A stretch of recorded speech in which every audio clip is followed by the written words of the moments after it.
The bun cakes. Hey. We missed that with our not having that in our meeting. I get their sweets. Not that I want to eat them, but I love them. Woo! Yeah, I got a little hot, I guess, in that meeting. I noticed myself so red. Cindy has asked me to Okay. I'm gonna hate it. Okay, good. I'll call you up.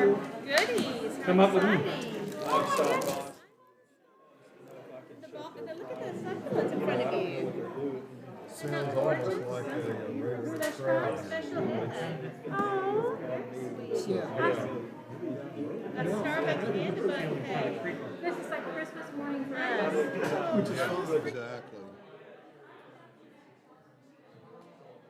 If you can help remember, but the tech folks did ask when people are speaking or asking a question, they will use them because of the broadcast. Don't we? I mean, aren't they on? They're on, but it's some, Rick's not here, but Brad. Sometimes they're too far away. They just move up to us. Gotcha. Yeah, we can address that. So. It is. It will help charge your phone.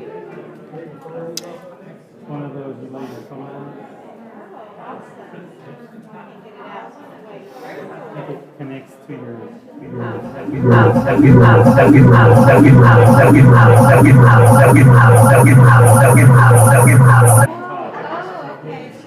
but I'm not sure. Yeah. Pretty cool.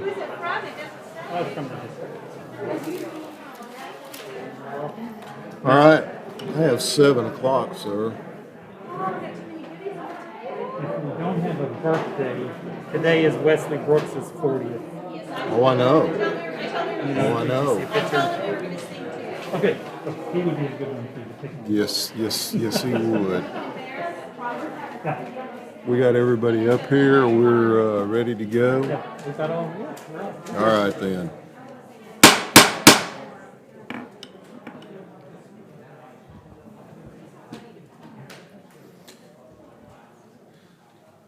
I was just commenting to the superintendent, delightfully, the buzz sounds almost like school board meetings we used to have back prior to March of 2020.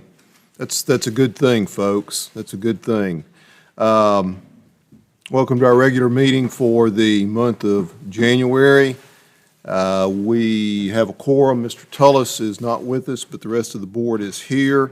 So we're called to order. As always, we open our meeting with the Pledge of Allegiance. Tonight, we're going to call on one of our more senior citizens. They always appreciate getting called on.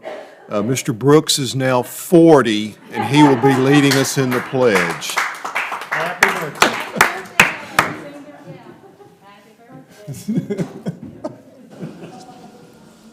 Allegiance to the flag of the United States of America and to the republic for which it stands, one nation, under God, indivisible, with liberty and justice for all. Having done that, let me go ahead and read what I am always, I think, still required to read. March 16th, 2020, Governor Abbott suspended at the request of Attorney General Paxton a number of the open meetings laws to the extent necessary to allow telephonic or video conference meetings in response to the coronavirus. In accordance with the suspended rules, we hereby certify the following. Midway ISD will have a regularly scheduled board meeting on January 19th, 2021 at 7 p.m. Members of the public may participate in the meeting by telephone by dialing in at 1-513-464-9772, with the PIN being 599-828-201. The meeting may also be viewed by using the following YouTube link. It's at https://www.youtube.com/user/MidwayISDPR. There was the opportunity for public comment on the agenda items, but I've been informed that nobody had met the deadline to submit those, which was 12 p.m. today. So that said, also certified notice of the meeting been posted online for at least 72 hours. We do have a quorum of the board, so I'll eliminate reading that. We are still using Google Meet software. Yes. And that allows for two-way communication if we had anybody from the public that was going to speak. We will have a public hearing later on, and for purposes of that public hearing, if folks want to speak, they'll be able to do so through the Google Meet software. A recording of the meeting is being made and will be made available to the public at a later date. The Google Meet software does allow for only 250 people to interact at a time. If this has an issue or problem, we apologize for that and ask for your patience.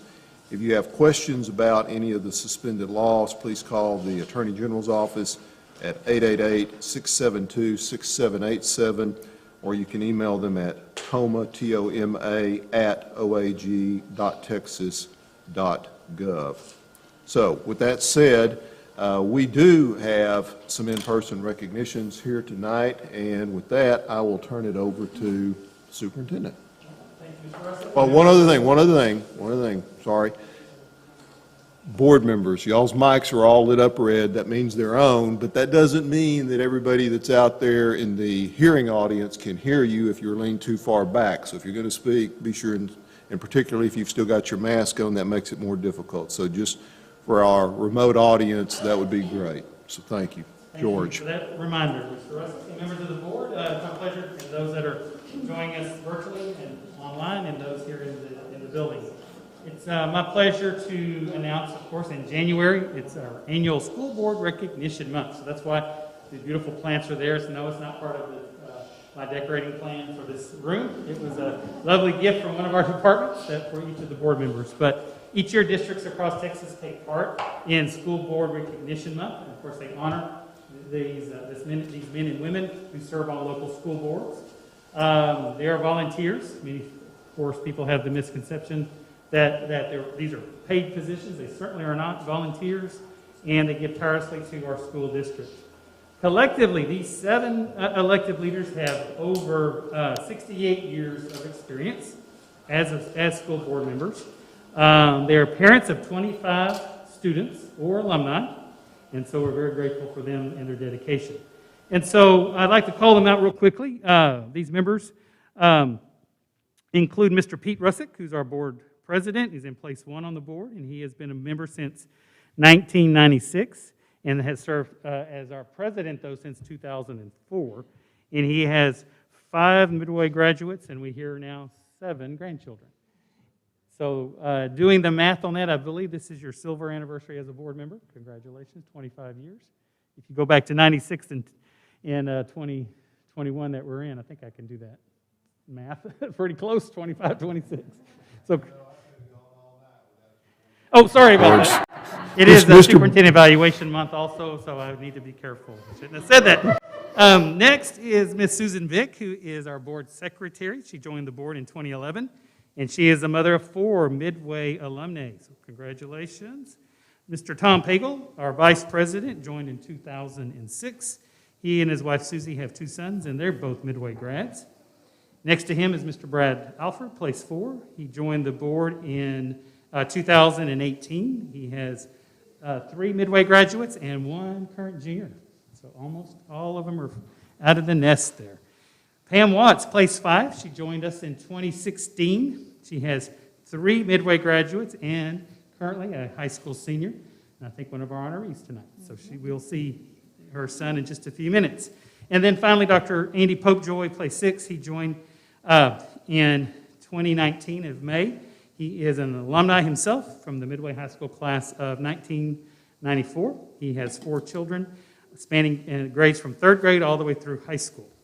And then unfortunately tonight, Mr. Tullis couldn't be with us, place 7, because he is with his son. His son is playing basketball, but he joined the board in 2013. He also has 4 children, 2 Midway alumni, a middle schooler and a high schooler. So, board, as you can see, many of the campuses adopted you. I know some of you have had some visits at each of the schools or gifts. think tonight you're showered with a few more gifts.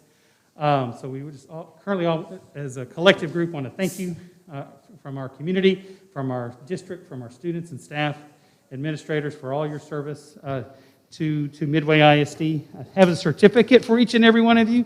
I won't hand it to you individually, but I think it'd be great because it'd be wonderful to have a group photo.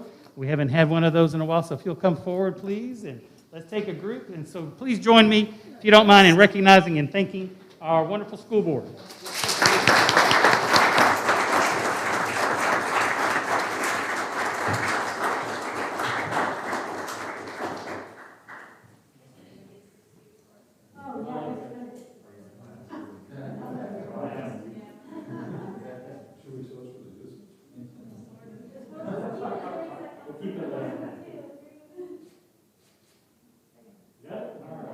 Thank you all very much.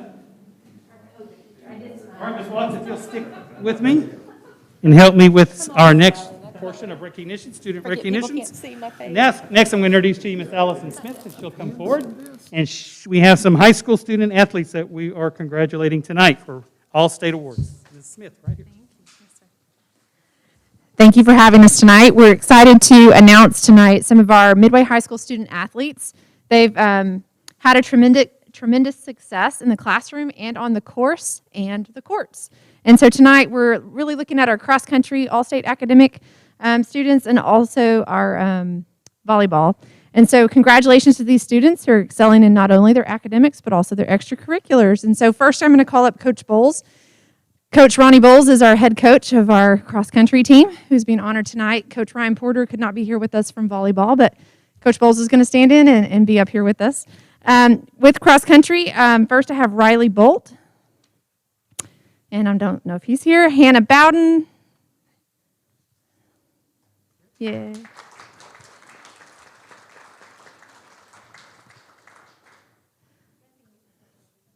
Next, we have Andrew Davila Gonzalez.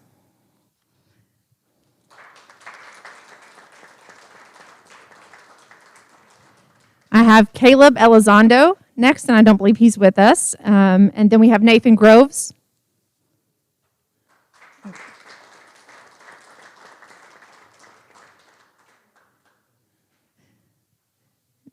Next is Avery Hammond.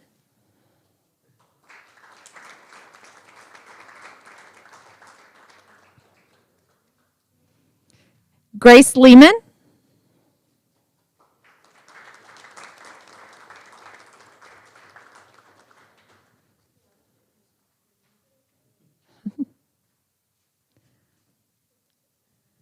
I also have Sarah Logan. I don't believe she's here with us tonight. Joaquin Lugo is next.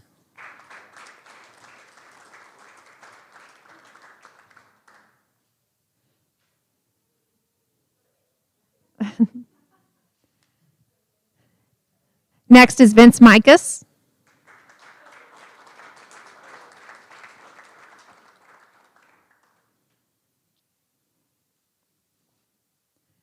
Isaac Pena was also recognized. He's not with us. Caitlin Powers.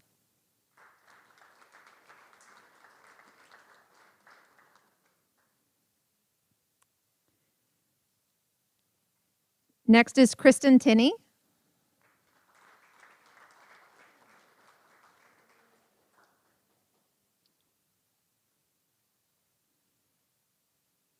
Evan Watts.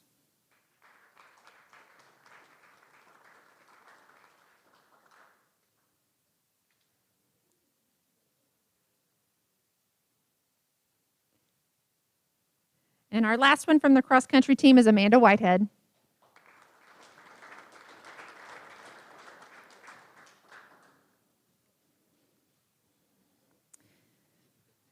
Volleyball is up next, and we have Avery Acosta, and she's not here, so come on in. And Jacqueline Clark. Nope. Mackenzie LaBeouf. There's Mackenzie. This is Mackenzie.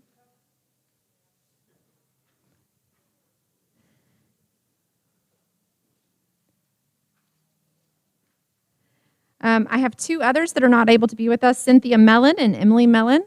And then I have Rachel Roach.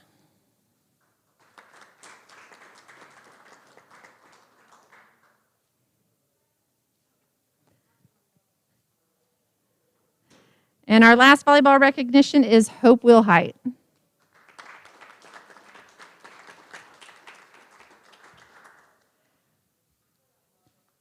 Congratulations to all of our ladies.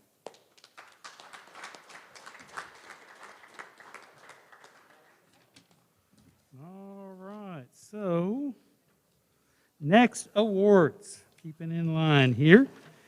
I'm very, very proud of this special award to introduce to you one of our staff members. This award is the Chamber of Commerce's Waco Under 40 Award. So they did not have a 40th birthday yet, so Mr. Brooks means he is not qualified for this award, like many of us in this room. However, Dr. Clint Glazman is qualified and he was selected, so please come forward. Dr. Glazman. Say a couple of words here. Dr. Clint Glazman, he's an assistant principal at Midway Middle School. He was recognized by the Chamber for his leadership and service to the Waco community. He was named a 2020 Waco Under 40 honoree. Presenting sponsors for that include Bird Colgan Ford and Capstone Mechanical. But during his tenure at Castleman Creek, he's also assistant principal, formerly of Castleman Creek. He led a committee tasked with helping the campus earn the distinction of being named an Apple Distinguished School, co-established the Smash Dash fundraiser for SMA, and led weekly training for professional development interns. At the middle school, he's implemented a positive behavior intervention and support program and model, and led a committee tasked with addressing campus technology policy to protect students from social media and provide more time to disconnect. All of these reasons and more, he earned the most recent award, though, has been to represent Region 12 as the Texas Association of Secondary School Principal, Assistant Principal of the Year from our region. He has also served on the state board for the Better Marriages of Texas organization. So I thank Better Marriages. His wife Joy is here to join him in congratulations. But please join me in honoring and recognizing Dr. Clint Glazman.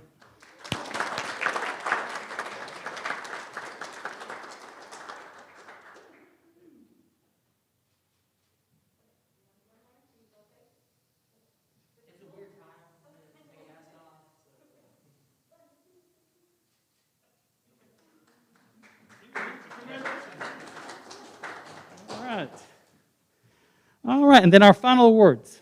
Should say, too, that this is our second award winner, Tracy Marlin, who you might remember was a former 40 under 40. Are you still under 40, though? I think she didn't qualify either, she did then, so congratulations to Tracy Marlin. So next is our Heart of Texas Reader's Choice Awards. And so, Ms. Watts, if you'll grab those plaques right there. Midway schools continue to, dominate the Waco Tribune-Herald's Reader's Choice Awards. So once again, our schools have won top honors. So congratulations to Midway High School, Midway Middle School, and South Bosque for sweeping the public school categories. So, of course, you met Ms. Smith, but Ms. Smith, you'll come forward. Allison Smith, principal of Midway High School.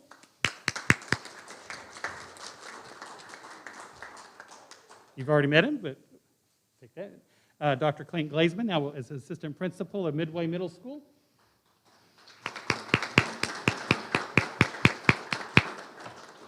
And Dr. Stacy Voigt is our principal at South Bosque Elementary School. So please come forward, Dr. Voigt. We'll turn around there. All right, if you'll stay there real quick. And just also wanted to introduce Dr. Voigt and to the public that she has been named the district's new director of elementary education and will begin those duties sometime after spring break. Still working on a transition plan for her, but she has served a total of 19 years as an elementary principal, many years in Grapevine, Colleyville before coming to Waco and being a part of the Midway staff now for fourth year now, I believe, at South Bosque. And Dr. Pena presented this plan of the reorganization of the C&I department last month, and so we're really, really excited to bring Dr. Voigt into that position. So please join me in congratulating Dr. Stacy Voigt.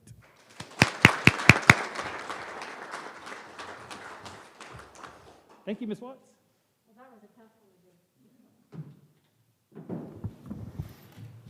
Congratulations to all of our folks that got recognized tonight. As always, outstanding recognition, students and staff. And January School Board Recognition Month. Thank all of y'all for the recognition you provide to the board members, Very, very much appreciated, very much appreciated. Information items. Does any board member have any question on any of the information items? If not, we're going to go to the presentation discussion items. I'm just always excited to see these students develop new clubs at the high school level, or at any level. It's exciting to see. Especially the Kahoot Club. Yes, exactly. All right then, presentation discussion items, the first one of which is the schematic design of the Woodgate Intermediate renovation project. Steve, that's you. That is me. Good evening. Good evening.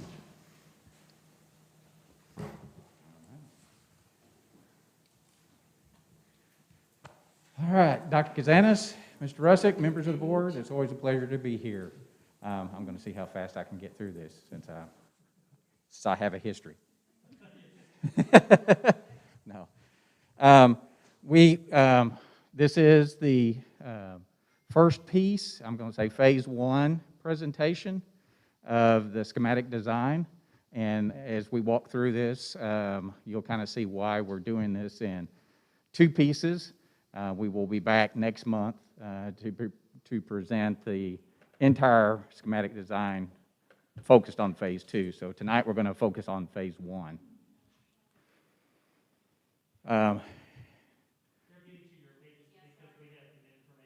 Large. Some okay. policies that take up quite a bit of the book, but we're moving quickly to Okay. your part. I believe it's 408, page 418. This doesn't count towards my time, does it? In the page number.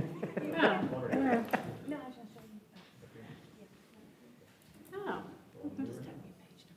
this is why we're your secretary. That's right. Madam Secretary. No, Whatever title you want. keeper of the records. To be the writing visa. Okay. Gotcha.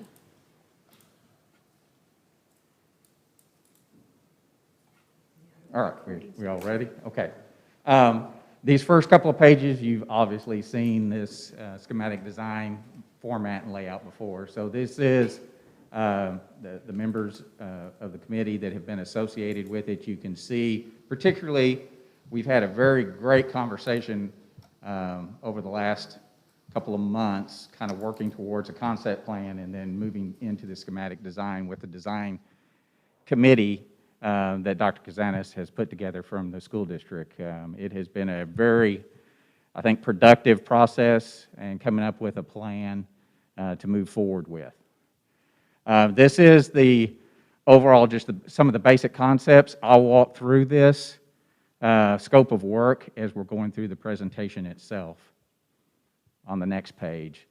So the slide with the site plan is, you see the overall concept. The Woodgate renovation project is the conversion of the campus into an elementary campus. Once we met with the committee, we started looking at the site itself and how things might lay out as we walk into the plan a little bit.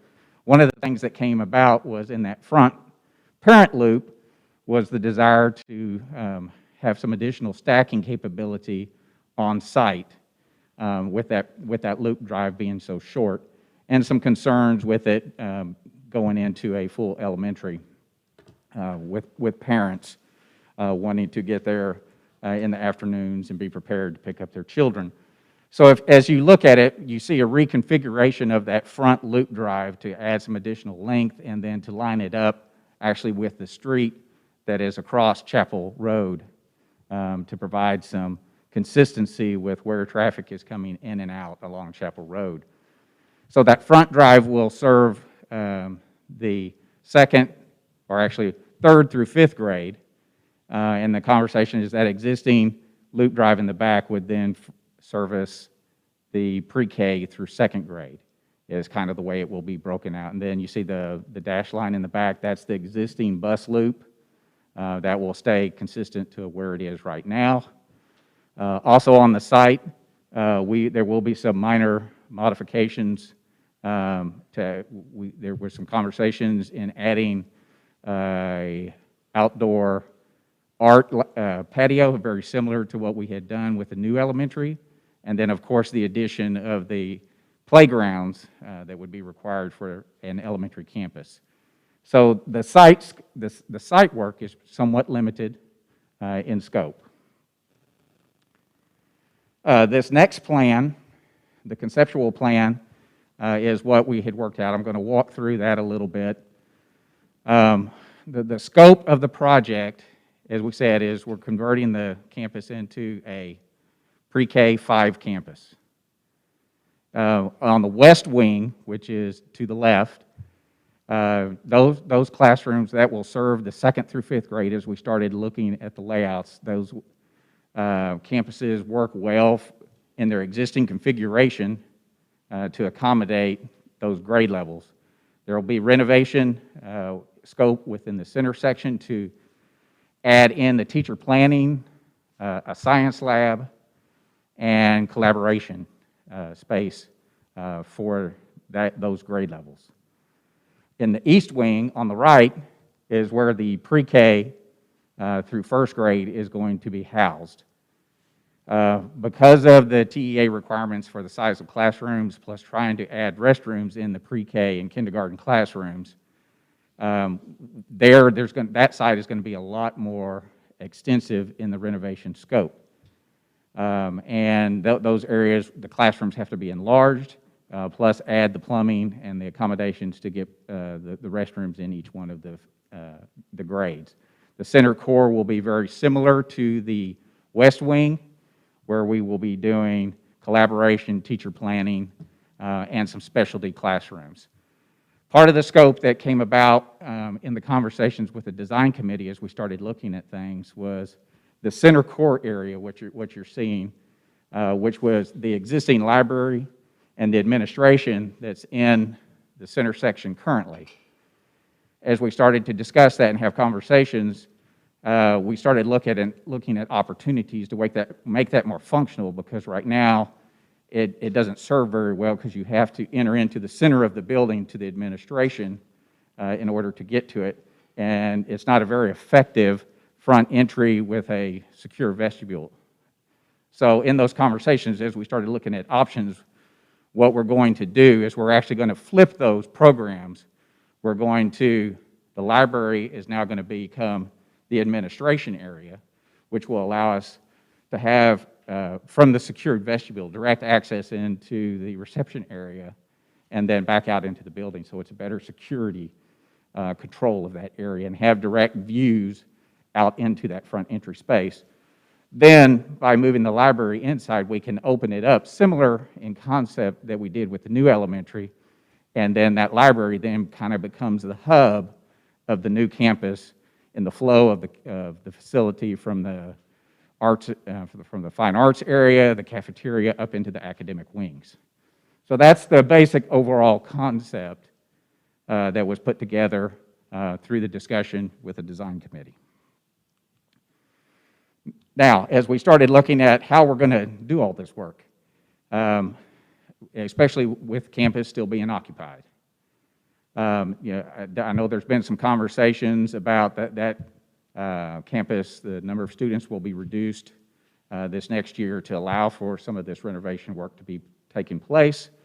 As you can see here, what we're working with the construction manager, which is Cloud Construction. But in the basic overall concept, there's going to be 2 overall phases. So in order the amount of renovation work that needs to be done while the kids are there is too much work to be done and to wait to summer of '22, so we have to pull some work forward and do some work this summer. So hence, that's where you see the 2 different phases. Phase 1 is work that will be accomplished and completed in this summer of 2021, and the remaining renovation work will be worked through and worked around the students and completed over the next year, so to speak, and then completed in the summer of '22 is when that work will be done. And I'll go into a little bit more detail.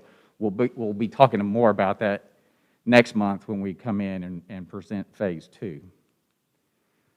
So this is just kind of the overall concept on the next plan. It's just in color, kind of showing what's taking place.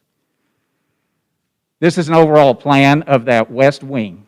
As I stated, what you can see is the classrooms, the existing classrooms, shapes are pretty much staying the same. The scope of work, what we're looking at in this phase 1 scope within the existing classrooms, we'll be putting in new doors, new hardware on those doors.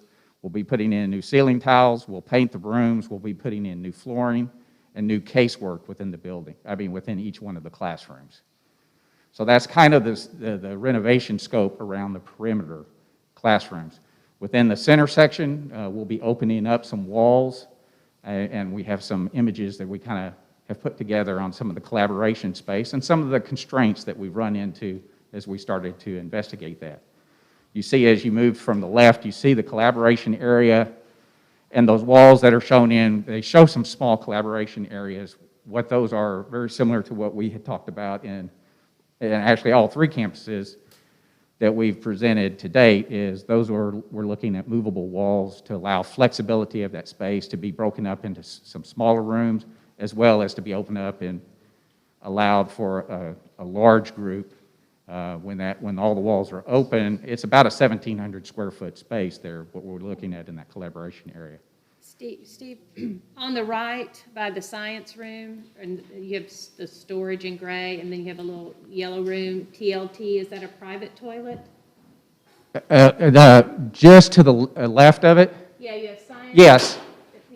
What we're doing is currently there's an existing toilet on the south corridor. If you look in that, right to the right of the collaboration area, where we call or what we have as the lounge area, where we will be adding casework, and that'll be the space where they'll have a sink, their kitchenette, and capability there. So there's an existing toilet there.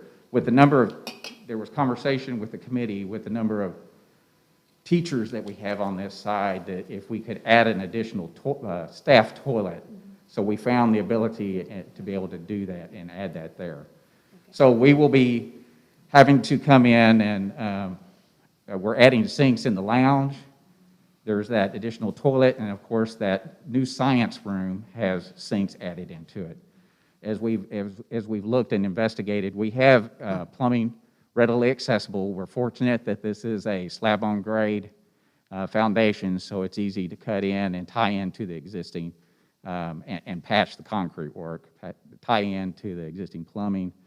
We have 4-inch main lines running down each one of the hallways headed to the core of the building. So it's going to be relatively easy to tie into the existing plumbing. And that was a concern when we started having some of these conversations. And then, of course, all that new area will be, we'll get new carpet, new casework. All of that will be repainted through that area. So with the goal of, when we complete the work in the summer, the west wing, before the kids move back in, it will all be brand new finishes and ready for when we open it up, the school in 2022 as an elementary. That work will have already been completed. That will be out of their way, and that will allow the contractor to be able to focus on the center core area, which is going to be probably a lot of the work that's going to be done. The library is going to be a lot of the work, because we can't take the admin down until school's out. So that'll be the next summer work. Steve, just a quick question. Looks like there are 6 classrooms for grades 2 through 4 and 5 for 5th? Correct. And that's based upon,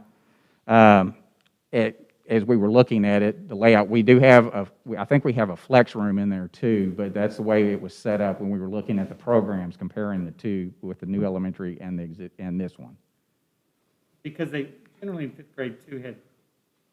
They can go up to. They change classes. I mean, generally that's the 6th section. That person would do the science for all. Kind of how they have it now in Woodgate, River Valley. Okay. So it's a 6th teacher in a 6th room, but it's predominantly for the 5th graders, because Okay. So that could be your 6th teacher if needed. And that's very common. We see that because that's also at the point under TEA that you can also increase the number of students in a classroom. Okay. True, that, you don't, I'm sorry to interrupt, but true, you don't have the 22-to-1 through, you do through fourth grade, but not in. But not, you go to 25-to-1. Okay. Are we gonna update the bathrooms at the same time? Is everything gonna be fresh in the bathroom? The bathrooms, as we looked at that, the group restrooms, we're going to replace the toilet fixtures. They have aged over time. The tile is actually in really good shape as we walk through it. There are some areas, mostly fixtures. It was the biggest concern when Buddy and I walked through that. We are going to come in and we're going to take one of the walls as you walk in. It's a lot of gray tile, so we're going to add a little color into that and give it an accent wall to try to liven it up a little bit. But the group restrooms will not be fully renovated. What about the water fountains? Are we gonna put in the type of dispensers where they can fill a thermos with water? Yes, I mean we will match. I know that's detail stuff right now, but. Yes. I mean, we tie that in because the water fountains are right there with the restrooms. Right. And they have aged too. So most of those fixtures, we're looking, the faucets, well, it's a wash station is what it is. So we would be looking at replacing the wash station, the toilet fixtures themselves, and bringing that up so that it looks fresh when it Fresh and comes new, in. Yeah. okay, good. But the tile is actually in really good Yeah, that's shape, great, so. yeah. Thank you. All right. This was just a repeat picture of the typical classroom. As I stated, there's a example of the new casework that will be put into it. It is in compliance with what was established at the new elementary, and that was the guiding factor that we make sure that we're meeting what the district has decided is, in essence, the new standard. They have sinks, so they will be getting new sinks. Of course, there'll be a combination of LVT. All the corridors will get new flooring. The district had recently done tile work down the hallways and put in a wainscot. We're going to try to keep as much of that. Now, when we're cutting into walls and stuff, we'll have to rework and figure out exactly how we're going to address when there's tile on that wall. But that new wainscot is actually, I don't know the age of it, but it was actually in really good shape. So we're trying to keep as much of that as possible. We will possibly have to lower some marker boards, but in the process of repainting the rooms, we'll be able to address that. And then on the south wall, we took out some casework. There was some open shelving existing. There was a significant amount of casework in the existing rooms. And so a lot of the discussion was that they really liked that to open it up. It makes the room more flexible. And then we'll put a large, as we had done on the new elementary, we're looking at an 8-foot by 8-foot tall marker board that comes down to the floor that gives them that flexibility to be able to use that side space in small group settings, especially for the elementary. And what we're looking at, as I stated, we're leaving the ceiling grid's in really good shape. We are putting all new tiles. Tiles have been replaced, and there's just inconsistency. And we're replacing all the light fixtures within the hallway and in the classrooms. We'll take out the existing fluorescent lights, and we'll be putting in new LED lighting. Are we adding any new electrical to accommodate all the new technology we need in the rooms with all the plug-ins? No. We don't need to do No. that? There wasn't a lot of discussion about adding additional power within the classrooms. I mean, I'll make note of it. We'll ask the question.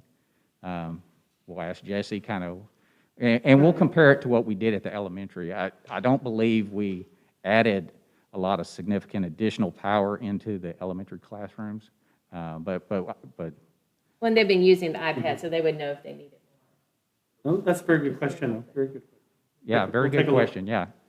To be sure. All right. This was a picture as we were trying to talk about our collaboration space. This is just a 3D model that we were working off of that kind of shows that collaboration space. Now, what we did find out, we ran into some constraints that the building, as it was built in the original design, The center core serves as pretty much all the lateral bracing for the building. Oh, And there's a lot of X bracing in the walls. So we were limited on how we could open that space up. So what we're looking at doing is actually exposing some of that X bracing now within the hallway, and then we'll build glass walls back behind it. So it'll actually serve as a feature, and then it'll still provide that transparency, even though you can't walk through the space, it'll provide that transparency into that space. And that's what you're seeing on that bottom left picture. And as I stated, those center walls would be movable to where you have that ability to create small breakout spaces, and then you can open it up and have one large space for flexibility. We'll have writing surfaces on both ends, probably large marker walls is what we're looking at and talking about. And then, of course, we'll be looking at opportunities of how we get power and flexibility within that, whether we, similar to like your maker spaces where you have in that center section, we'll probably be looking at possibly some pull-down cord reel power to provide flexibility. We're trying to avoid cutting in more into the slab and providing power in the floor as much as possible. Those have a tendency to get damaged over time. So we're trying to keep as much out of the floor as possible. I would say one thing that, just as a point of reference, it reminds me of when we did our workshop over at the Brick at Baylor, when we were in those rooms, this collaboration station where the rooms could be made smaller, glass, move around, as he said, pull down, electricity, things like that. That'll be that. So in the picture, the X's, those are the support Braces. wall braces that. That's the X bracing that's in those existing walls that we will be, like I said, we'll be looking at exposing that and then painting those steel members and making them a feature. We've done this on multiple projects, and you've probably seen some where it's exposed and utilized and expressed actually in the space, and it can be a very nice feature. All right. Then the overall schedule, as I stated, this phase one, in talking with Cloud, as y'all entered into contract with them, we've met with them once and kind of walked through the overall program. The phase one schedule is we would have this developed, we would put it out on the street in March to bid and bring back to you in the April board meeting to allow them time to procure the needed material, get through their shop drawing phase, and be ready for when school is out on May 28th, because we basically have 2 months, because y'all are starting on the 17th, so we have to be done by August 1st. Now, in our conversations with them, they had some concerns with casework and the doors as long lead items.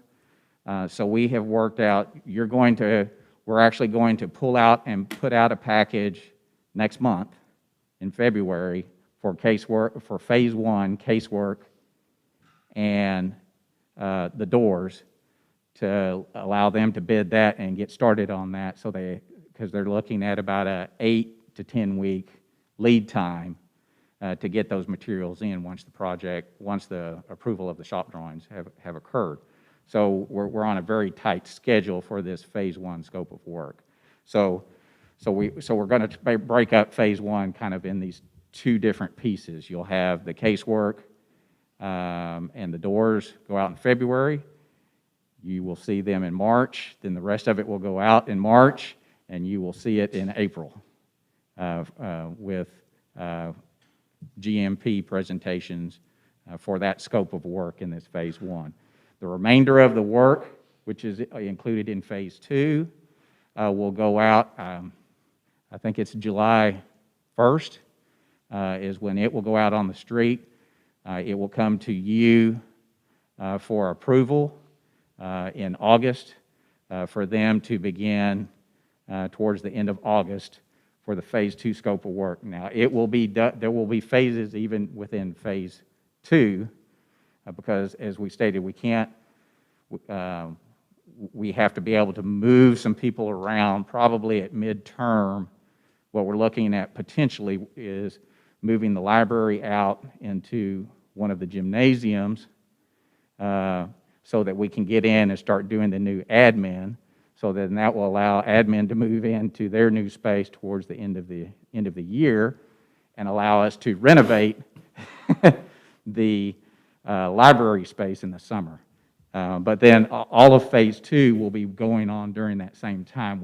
That gives them from August, they're basically from mid-August, end of August of 2021 to June 1st of 22 to complete the work on that side, plus the additional work of flooring and some paint in the cafeteria and that area down there. That's pretty minimal. The big area is in that east wing, is what the renovation scope is going to be. So it's going to be a challenging project, but it's going to be, it's a very exciting project. We're very excited about it and kind of working with the team, the concept that we've come up with, and the team working with that. I think everybody's on consensus that this is the right plan to make this campus the most successful it can be for a new elementary.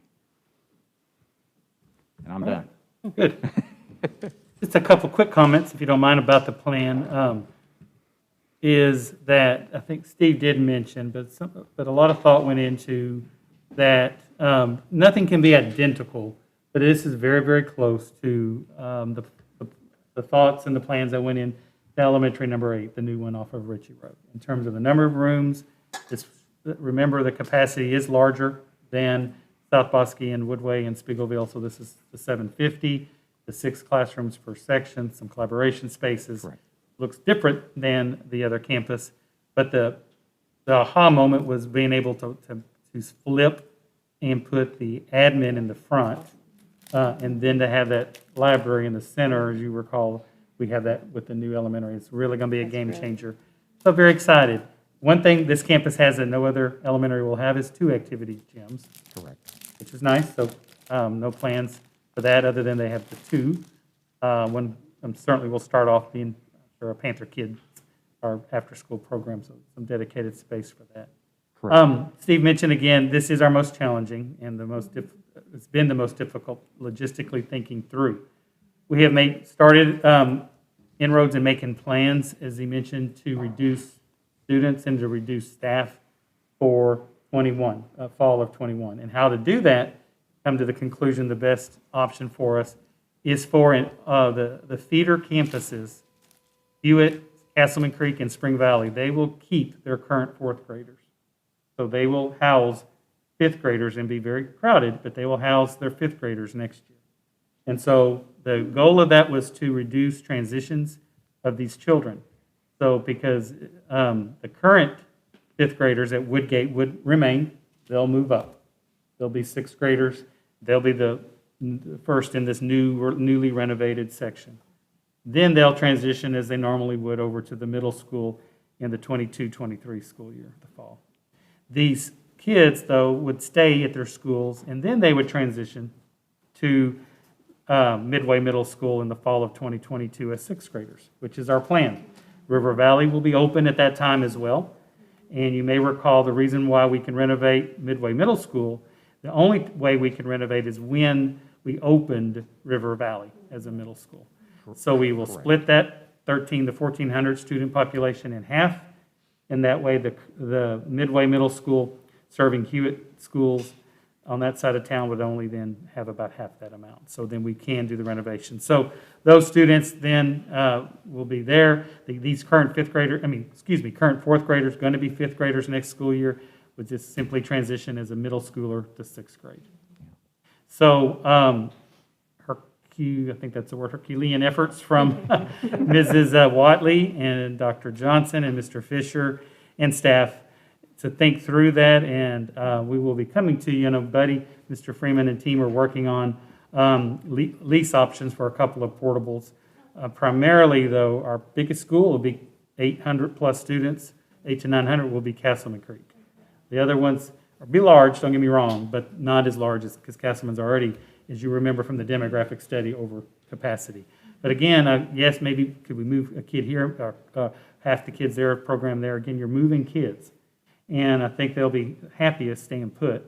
And they can do it. Our special education department, our fine arts department, Mr. Omahofer, Ms. Blanchard are working about some of the teachers to serve the kids, and we're working through schedules and being able to serve them, of course, with PE, music classes, and of course our requirements for special ed. So a lot of movement. Mr. Knoyer, we've talked to him and his staff about that. So those teachers are aware. They don't have an assignment yet. In front of you is this personnel recommendation. So they're certainly open to look at positions in the district that come up for the 21-22 school year as well. But Mary Lou and HR have worked through a number of issues and will continue to do so with that. So I think we're going to make it work to move out. And this gives Cloud really construction a lot of ease in the fact that they'll have that whole side available to work, and we can work through admin in the library, to do what Steve said about the center part with just 300 to 350 kids, a lot less staff, teachers also, and things like that. So, Well, I appreciate that, Uh-huh. Dr. Casanos. So I mean, I'm that's a saying that's very where we good are. point. I mean, yes, that was the biggest hurdle on this, was just the time that it was going to take to renovate that east wing because of the number of walls and the number of toilets that we need to add into that. There's a significant amount of work on that east side. It's not just focused solely on the core. And the point that you made out, I appreciate that, Dr. Casanos, is that was very important. We put the new elementary program and the program for Woodgate side by side, and every space that we have in the new elementary is included here. It might not function exactly the same because it's an existing building that we're working with, but it does have the same programmatic spaces. Good. Good. We want them to feel like they're the same as everybody else, and Yep. want Yep. them to feel excited and new, Yep. so that's good. And just the only other thing to tell you about that can't figure out, which unavoidable would be, just for transitions, is our current students, hope I get the grade level correct, would be our River Valley students that are in 6th grade right now. Next year, they're 7th graders. They have to go on to the middle school as 7th graders. That's when those students merge, come together, as you know. But the very next year, River Valley opens as a middle school, and they would be the first 8th graders. So they'd go back. Go back, depending on our zones, once we finalize our zoning. But we really need them to go back because I need the space. Right. And we've got to have the programming to have the 2 programs for athletics and fine arts and all of those kinds of things, and staffing, our formulas and our full-time equivalents, and it's complicated. It's got to be very, carefully looking at that. So in looking at it all, that would be then a small group, but a group that is in one school, but they will be going back at least to a school that they've previously been. Could we not get portables like we're doing for the other schools? The Well- lower elementary schools for that 1 year? But then you'd have the current middle, when the River Valley opens, it would be grossly underutilized without a grade level in it then, because it just have 6th and 7th. So anyway, I'm just kind of throwing that out there just to say some of the transitions. That one is one still could tweak, but this is one that I think, as I said, for these 5th graders, these 4th graders currently, next year's 5th graders at Woodgate, that I think we can make it work. Making plans for transportation and how that campus schedule will be, and considering it more of a secondary school to balance the bus routes. Buddy and Mr. Anderson, transportation coordinator, have to work through that. I think we got it, because again, now you have all these 5th graders that normally were intermediates, going to be elementary kids. That puts a load on more elementary routes, things like that. So, but we have this semester, and they're working really hard to get all these details outlined and hammered out before we open school. This is where our vision statement, innovation, commitment, excellence rises to the top, and I'm confident they'll rise to the challenge. And this is the hardest challenge they face in their educational career, which after this year, it won't be anyway. Yeah, piece of cake after COVID, yeah. Yeah, I mean, I don't minimize some of the transitional pieces, but Yeah, thank they you. can handle it. They've been equipped to handle it. So we look forward, Steve, then to your phase 2, all right? Next Um, month, you'll look at phase 2. In next month, we will be back with phase 2 of that scope. As the team was developing this, we just weren't ready to present the overall phase 2 yet. So we had a little bit of time, so we're pushing that. We will be back next month for that portion. So, any other questions? Other questions, comments from the board? And at that time, we will kind of have a better idea, once we tie down that scope, we'll kind of have a better idea of where we are on the budget at that point, so. Very good. Thank you, Steve. All right, thank you. Monthly finance report, Mr. Brooks. When you get 40, it's Mr. Brooks. All right, appreciate that. Taking a look at our December financial report. So this is month 4 of our fiscal year, about a third of the way through so far. A couple of data points to look at, a couple things that are look to be trending in a good direction. On the first page here, our general fund revenues, expenditures. You can see our total expenditures as a percentage of budget for the general fund. We're at December 31st at 33.5% of our budget, which is under where we were last year at 34.8%. Page 2, our general fund revenues. That top line are local revenue, our property taxes. You can see, so that includes our current and prior year tax collections, not our penalties and interest. We've collected 42.9% of our budget, and last year we were at 38.8%. So still a ways to go, but look, we're on track to hopefully get 100% of our budgeted tax collections for the year. On our enrollment numbers, unfortunately there was an update in our PEMS reporting software, and it was creating some calculation errors, and so we weren't able to update our third 6 weeks data yet, but hopefully we'll have that in our January report. Transactions over 25,000. You can see under the bond projects there, we're starting to pay our construction managers. Up to this point, it's mainly been, of course, Huckabee, our architect, and some of our planning fees. But you can see a couple expenditures there for the River Valley project and the CTE building to Masonic. Under other operating items, there's an expenditure to Pinnacle Public Finance for $2.6 million. That's the remainder of our iPads. The new iPads that we purchased this past spring, we actually financed that over 3 years at 0% interest. Made our first payment in the spring and decided to go ahead and pay the remainder of that off because it actually is within a window where we could possibly qualify for some reimbursement for some of the CARES Act funding that's available. So maybe we can get a percentage of that reimbursed back to the district. Not all of it by any means, but hoping to get at least a portion. And as far as CARES Act, so far we've received about $50,000 in reimbursement for COVID-related expenses. It's been a little bit frustrating trying to make sure all our expenditures with the stipulations given by the federal and state government. A lot of our expenditures didn't qualify, but hopefully we'll get more of those coming up soon. There was also a new, of course, you're probably familiar with coronavirus stimulus package that was recently passed, and there is a significant amount of that dedicated toward education funding. So we're yet to see how that's going to flow through the state and to districts. They could possibly, if there's a hole in next year's budget, the next biennium for the state budget and education, they could possibly use it to plug that. But we'll just kind of wait and see what happens there. And so finally, the last 2 pages of the report, pages 14 and 15, I'm looking at our fund balance. This page 14 is the fund balance in our general fund.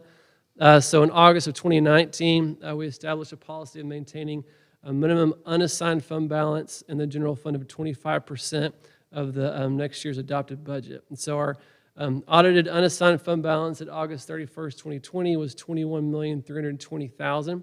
And so that's 28.5% of our 2021 adopted budget, which is about $2.6 million above the established floor of 25%. In addition to the unassigned fund balance, we have committed amounts fund balance for maintenance and construction of $520,000, $289,000 committed for buses, and $100,000 committed for technology. And on the last page is a look at our child nutrition fund balance. TDA requires that fund balances in child nutrition be between 2 to 3 months of operating expenses. At fiscal year end 2020, our fund balance was $682,000, which is just above the recommended of 2 months, which is $678,000. There's a large drop from the previous year. We decided as a district to continue to pay the salaries of our food service workers during the pandemic, even though the number of meals served or participation dropped significantly. But we were fortunate that we had a high fund balance, and even with that loss, we're still in a good position for our child nutrition fund balance. Any questions? Speaking of attendance, can you tell, or George can tell me, what is the percentage of kids in person schooling? School started back in January, virtual. I'll let one of the math folks out in the audience, but the number that stuck in my mind was about 1,600 students were in virtual. 14, 18. Okay, 18% in virtual. Okay, thank you. Mhm. Well, I'm glad we have those excesses in our fund account so we can cover all these COVID expenses, so that's a good thing. So he touched on the payment on the over 25,000 page there, but it really is significant to pay that because we really are working, Wesley has and Jesse Garn, to work through the intricacies of the CARES Act because we made that expenditure. I've been kind of firm about this and seeing how those federal dollars had been awarded to other districts and other entities for expenses. And so making that payment, we, for example, that first payment was rejected. I don't know, someone set an arbitrary date and rule because even though we ordered them, but we had our equipment though. I mean, one of the benefits of that was having fully functional, every device ready to go during this pandemic and for when school started, very important. But by paying that, we should hopefully, keeping our fingers crossed, qualify for that reimbursement anywhere from 50 to 75% maybe. Yeah, well, and it's also capped at the number of our at-risk students. Okay. But yeah, so, we could get, I think, for that particular phase, up to maybe 800,000 reimbursed would be our max. But 800,000, just as a reminder, is similar to our fund. Every year we budget to the internal service fund for this, so that helps. It might help next year with a lean budget because of lack of enrollment, or this year's budget, just something like that. So it's not easy. They don't make that easy, those federal dollars to tap into. So we continue to work through those. Staff does to get reimbursements we feel like we're qualified for. So keep your fingers crossed. Get every penny we can. Exactly. The questions, board? Good. Thank you, Wesley. On construction update, buddy.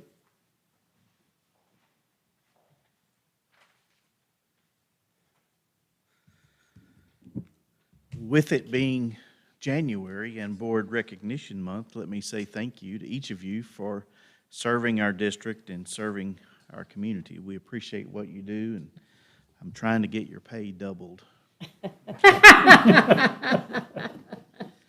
In your packet, you have the bond construction update report that I put together. I know there will be a lot of discussion on number 4, so I'm probably going to save it for last. The first one, the site utility package at River Valley, is almost complete.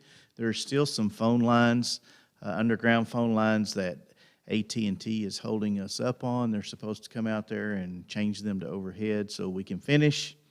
I know Aaron contacted them again today, Aaron from Masonic, and still can't get them to respond. Imagine that.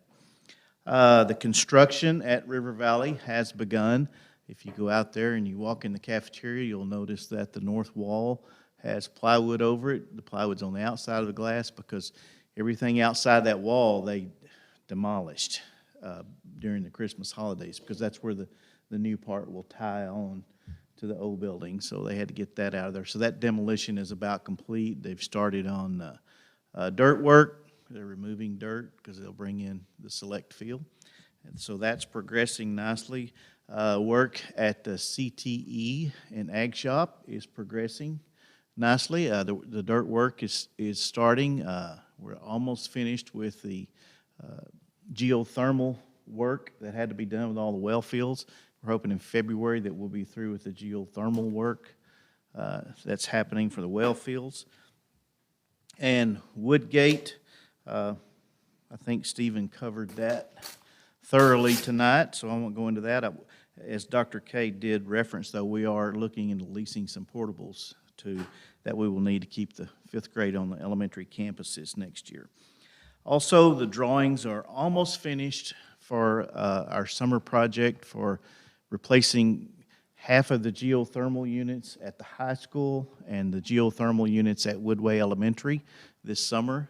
Don Penn with IEG is helping us with that project, and they are almost finished with the drawings, and we'll be putting that out for bid shortly because that'll be a summer project that will have to take place quickly.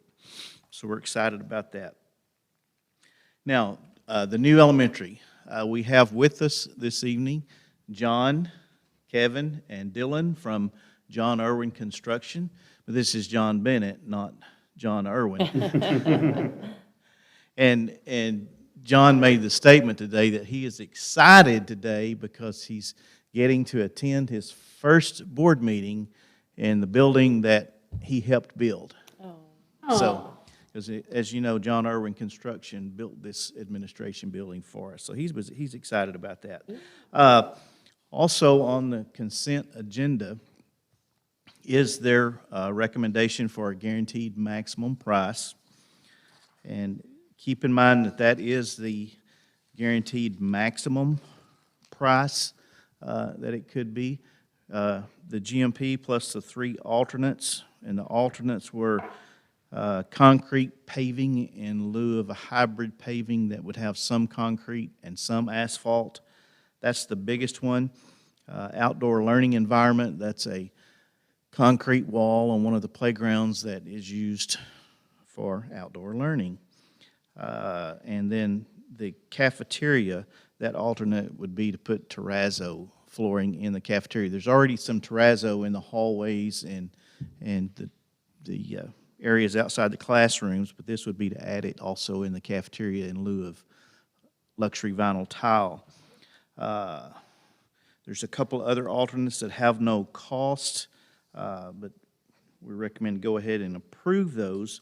And also there are several, Kevin taught me a new term the other day. It's called value management now instead of value engineering. But there are several projects that we know are going to save us money. And the negotiation on those projects is still going on. I'll give you some examples. The type of brick that we select, if the Acme brick that John Irwin has recommended is acceptable to Huckabee, that will save us a lot of money. Earthwork, there's going to be a lot of dirt that has to be moved out where the slab is going in. And so we've negotiated to allow that dirt to be spread out on the remaining acreage that's there.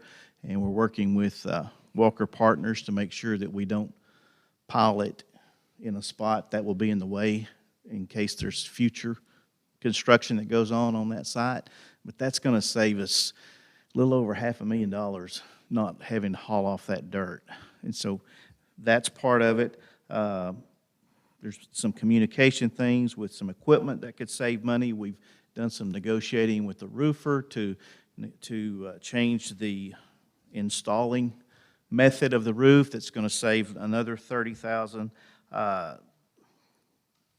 And there's even more that are coming. So if you approve the guaranteed maximum price plus the alternates, we want you to know that we will still continue with the value management throughout the project, and anywhere that we can save money for the district, we're going to do that.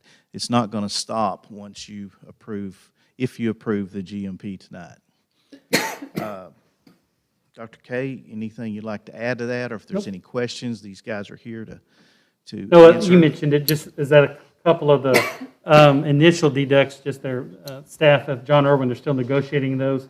So I anticipate right off the bat soon the GMP would be lowered. But we also, overall, the entire budget, if you look at the other category of where we have budgeted for fees or permits, things of that nature, furniture and equipment, and putting those into consideration, the total budget is still in the black, about $300,000 to $400,000 with this GMP approval. So Wesley has projected those out. We've even added more dollars for FF&E furniture and equipment. So one of the discussions just about the GMP was, well, yes, they come to us with some savings, and maybe we could consider things that we would want to add to the project, but there isn't anything that I can think of that we want to add, because we went through that extensive planning process, and it's a dream. It's an ideal school. We've asked, and they have bid, and excited about this possibility of this new elementary school. So I can't think of anything in terms of considerations that haven't already been explored and discussed for this new school. Another point to keep in mind too is there's still contingency money built into this GMP. There's like $500,000 of contingency on John Irwin's side in case something comes up that we didn't know about, and then there's another $300,000 of owner's contingency in case there's something that we just forgot or left out or something's changed. Or also keep in mind that $0.4 million, and that includes the sewer that we're having to run all the way to Hewitt Drive, the widening of Ritchie Road, and those are some things that came up that we really didn't know about back when we were doing the planning for the bond. Betty, I just would like to know, I'm curious the reasoning why we're, for the alternative bids, going from asphalt to concrete, and then why do we change our mind on the cafeteria flooring as well? Sure. Fill me in. I can answer both of those, but the asphalt was looking and comparing that part of the community, that part of the area of, if you look at Castleman Creek, it's all concrete. Okay. If you look, then we've had numerous trouble with Hewitt Elementary because it has the combination. Any area that's not concrete, we've had to continually work on. It is a clay soil. I'm not a farmer. Someone can help me. But expands and contracts, and that's good old farmland. And it's very difficult. And doing that now will save, again, future group administrators and boards the headache of maintenance. That makes good sense. For that one. Now, the terrazzo was to match. That was just, again, trying to look at value management, the difference between the two. But the terrazzo would be consistent to Woodway Elementary, to Castleman Creek Elementary, River Valley, all the new, in the Career Tech Center, remember, we went with terrazzo. Did we just not originally put it in the budget because we were afraid of cost? Or- Yeah. Well, Just wanted yeah, to compare. that's such a large section, Okay. of terrazzo, because terrazzo is expensive. Right, I know it's more expensive. I just wondered why we didn't have Just it. at the having a beginning. plan A and a Okay. plan B. That's fine. No, I just, Yeah, that's you what know. I wanted to know. Yeah, just in case. Very Yeah. good. In River Valley, it's all concrete also. Oh, okay, thank you. I forgot, yes. Very good. Thank you. Mm-hmm. Thanks, Betty. Any other questions, concerns? Again, thank y'all for what you do. Thank you, buddy. Appreciate it. Dr. Johnson. I stood up and said, your PC ran into a problem. Oh, Uh-oh. Social and emotional learning status report. thank This is you. our second year for this, isn't it? Yes. Yes, it is the second year, absolutely. And you'll see at the beginning of the slide, some repeat information from last year, because we do like to just add to the information so that you'll see what we've done in the past and then what we're continuing to do. Certainly, this is a passion of mine. We're here to provide that update to you. You might recall in October, when I gave you the discipline report, many of the questions that you guys had centered around SEL, and you were asking questions about and concerns that you had about our staff and about our students and how they were doing socially, emotionally, their mental health, things like that. So we hope to answer many of those questions for you tonight. When the slide comes up, the very first slide, you'll notice that it just tells you the components of SEL. And although SEL really has become a buzzword in education these days, you really have heard it over the last 2 or 3 years. It really has been around about 3 decades. And so you'll notice it in the mission of Midway. You'll notice it in the goals that you've established long ago. But we are seeing a bigger need for it these days based on what's going on in our world and in our nation and just mental health in general. And so you likely already know this, but 8 out of 10 attributes that employers look for, they look for it and they want it, and that's what they really desire, are considered soft skills. 8 out of 10 of those. And so in our mind, that's what SEL means. We're teaching that. We're not just hoping kids get it, but we're actually teaching that through concerted efforts. So you'll see on the first slide, these people right here are wonderful staff members under Student Support Services that take care of SEL for our district under very loose direction from me, but it is a passion of mine. So the support services timeline, we talked about a little bit last year. You'll see programs and services that have been added year to year. And you'll see that we have tried to put these things in our Portrait of a Graduate as well. The very last one shows that we added a lead counselor for student support services. It actually took one of our social workers' spot that left to go to Baylor last year, and we renamed that. She's here tonight, Anne-Marie Zellers, and she's going to share with you. And she's also accompanied by one of our very first hires of a social worker, and that's Brooke Baker. I wanted to let you know that SEL is hard to quantify. We talked about that last Thursday night of the team building that we have as a board.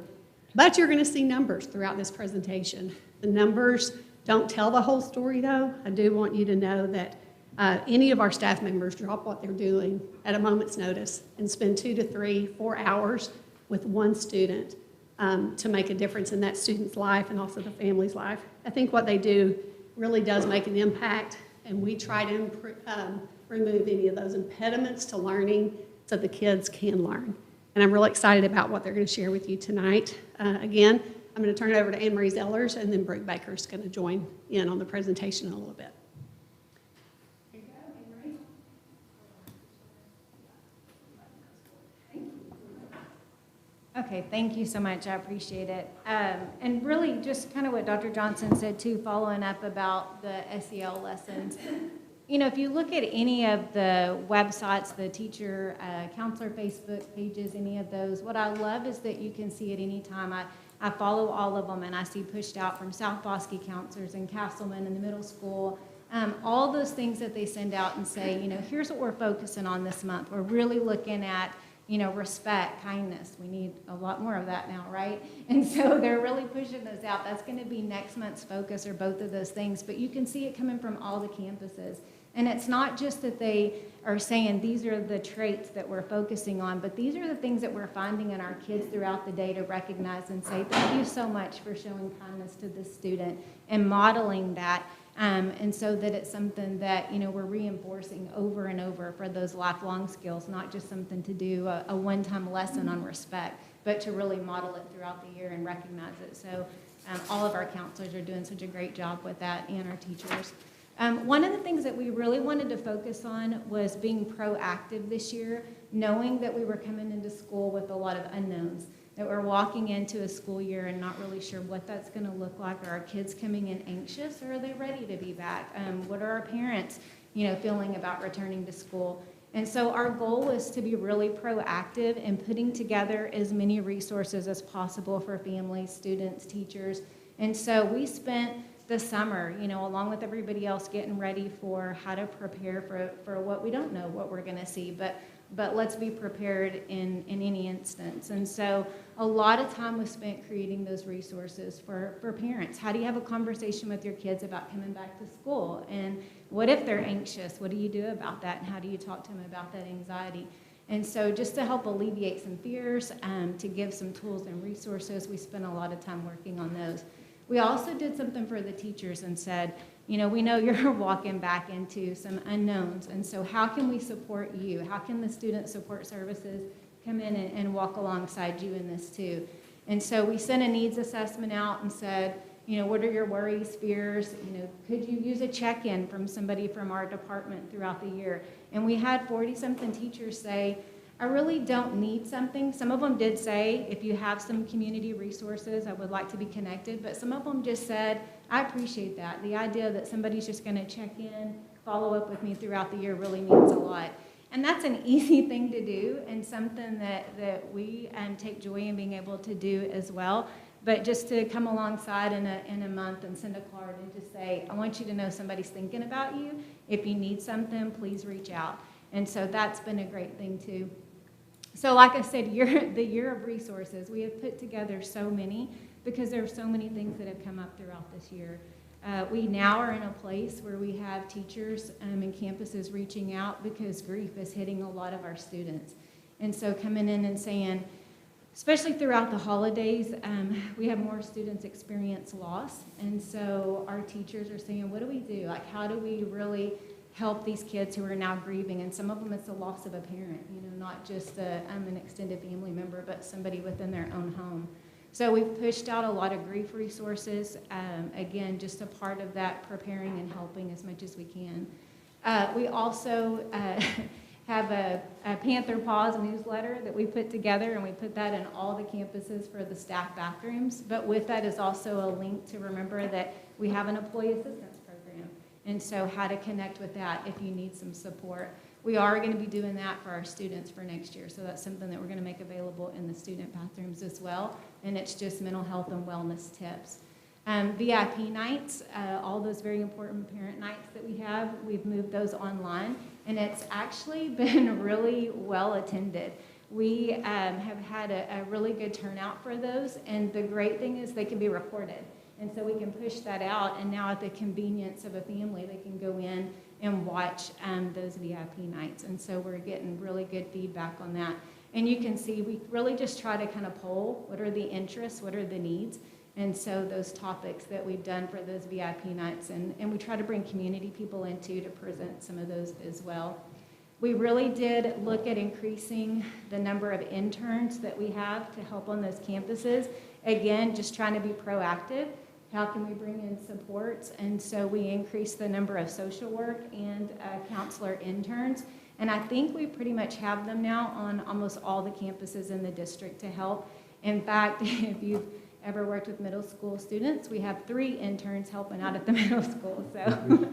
So that's been great. And our counselors have been so appreciative in our campuses to say that that's been such a great help this year. So we were glad to be able to do that. We updated our suicide prevention curriculum on the middle school and the high school campuses and just made sure that that was updated, going with what is evidence-based. The human monitoring, if you know about that, we monitor student emails. There are certain keywords that are caught and flagged and sent to our department, and then we filter that to those campuses to follow up with those students. One of the things that we all do, and we're all required, is the human trafficking training. So looking at signs and then ways to prevent and education. And so in our department, we get those human monitoring emails, and it was just really interesting because we've all gone through the training. We prepared a special training for DAP and Excel because they work with some of our most at-risk students. And we really focus more on not just the child abuse recognition and preventing, but also on how to report human trafficking and recognize. And one of the human monitoring things that came through this year was one that started out with something that was about abuse. And so it was flagged for some comments by a student about potential abuse at home. But as we read through it, it became very clear that it could either potentially be grooming or trafficking. And so this was a student that was a teenager, thought she was talking to another a teenager, and when we got law enforcement involved, it was a 30-something-year-old man. And so you can see, and it's a perfect script to be able to train others to look at and say, this is what we're looking at when we say our students are being groomed through social media. And so how to really caution them and say it happens and it's here, and how we want to protect our students. So that human monitoring is important, and we really do pick up some important things through there. Let's see, what else do we have on there? We've got the mental health and counseling that's provided by our clinical social worker out at DAP and Excel. We have Brooke that does a lot of our district-wide as a social worker, connecting families with resources and students with resources. And then we have our at-risk mentor that's helping, again, those really high-risk kids that need a connection with somebody, helping them transition, working with them in our DAP facility as well. I'm going to let Brooke talk about some of those other things on there too, so that she can give you some updates as well. So this year, one of the things that we actually, it's been going on for years. Dr. Johnson has focused a lot on auditing our disciplinary placements and things like that. So it's not new, but it's a new committee that we formed this year. It's called Midway United Multicultural Committee. And so what it is, we wanted to really look at, the things that we say that we're doing, are we really doing that? Are they really our students' lived experiences as far as equity and inclusion and things like that? So we created a committee. Our first meeting is this coming Thursday. And we were very, very purposeful and intentional in who we kind of wanted on that committee. It's parents, maybe some students, teachers, district people, and of all different cultures and backgrounds, because we really want lots of different eyes on the things that we're doing to really make sure, like I said, that what we say we want to do is really what we're doing. And so a couple of the goals of that is just to do kind of an equity audit to see, where are we as a district, and then to really come up with some actionable steps moving forward with that. We have a tandem with Claris that and then communities and schools at the high school that serve over 225 of our highest need students. We serve on lots of different committees or coalitions that really have helped us increase those community partnerships, especially during, like Anne-Marie said, with all the resources that we've really needed this year. These are our PEP and PRS numbers. So PRS is our pregnancy-related, and then PEP is kind of dads as well. And as you can see, the numbers have actually gone down over the years. So we went from 13 students in 2017 and 18 to where this year we, as of now, only have 3. So this is kind of just a snapshot of some quantitative data. Like Dr. Johnson said, it's hard to measure really all of the things that we do. A lot of it really is kind of quantitative. So this was kind of a way to look and get some quantitative data. And so just direct student services, 570 students. And that's 570 of our highest need students. So those might be kids who, have significant trauma histories, who really require daily check-ins. That's 570 kids who might be McKinney-Vento, or who are transitioning, maybe they're couch surfing, just lots of different things. And like Dr. Johnson said, we might spend hours with one student. So if that number seems small, it's because they are so intense, and sometimes they really do require quite a bit of support. 220 families that we're providing ongoing support to, which includes McKinney-Vento. We've provided staff training to 166 staff members. 549 parents have gotten information through our VIP nights, so that's a total of almost 1,500 students, staff, and parents that we have had direct services with this year. And I will let Anne-Marie. So the last part of this is just answering some of those questions that I believe you had for Dr. Johnson previously. And so this was just a matter of going and meeting with each of the counselors on the campuses and asking these questions and just saying, now that we've been through a semester, what have you seen with the mental health needs? We know that mental health needs increased, and it's not just here, it's everywhere. And so now it's just kind of what are we looking at, what are we seeing, and then how best can we provide the supports for those students, and what do we need to add to what we're already doing. And so asking the counselors, have you seen an uptick or increase in the mental health issues of your students? Pretty much they all said yes, which we anticipated that, and that's why we prepped for that and brought in the interns and got the supports ready and resources.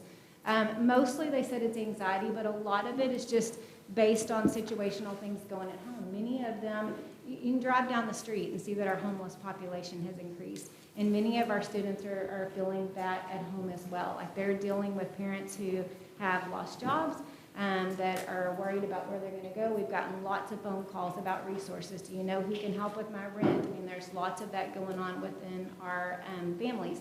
And so a lot of people reaching out for resources, and that's what our kids are seeing too, and they're feeling those pressures at home. Again, I said about grief, many of them are already experiencing loss of loved ones, and so providing them with resources as well. And so those are just some of the things that you can see that the kids are dealing with, and the counselors are there just trying to provide those resources for them too. So yes, they've seen an increase in that.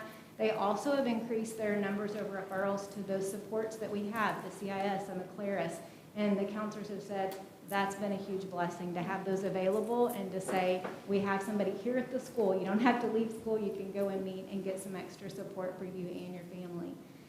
Asking if they've had to make any more CPS referrals. Most of them have said not really. It's been about the same. The ones that have been concerning is when they make a report and the family withdraws them. And so because that is an option to go virtual, they withdraw and go virtual, and they said that really hurts their hearts because they want to be able to keep eyes on those kids. And so still finding ways to connect, do online Google Meets with students just to check in, see your face, how are you doing, trying to find ways to still keep an eye on those kids. And then, let's see, there were two other, oh no. Oh no. And so the two other questions, have you heard of any specific mental health issues with students who have chosen the at-home learning, or parents reaching out to you if they are? And really when parents are reaching out, they said it's mostly because they just don't know what to do with the lack of motivation. And we've seen that, we know that.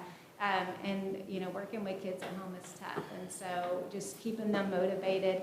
So definitely, you know, they have seen some anxiety, some feelings of isolation, so just reaching out.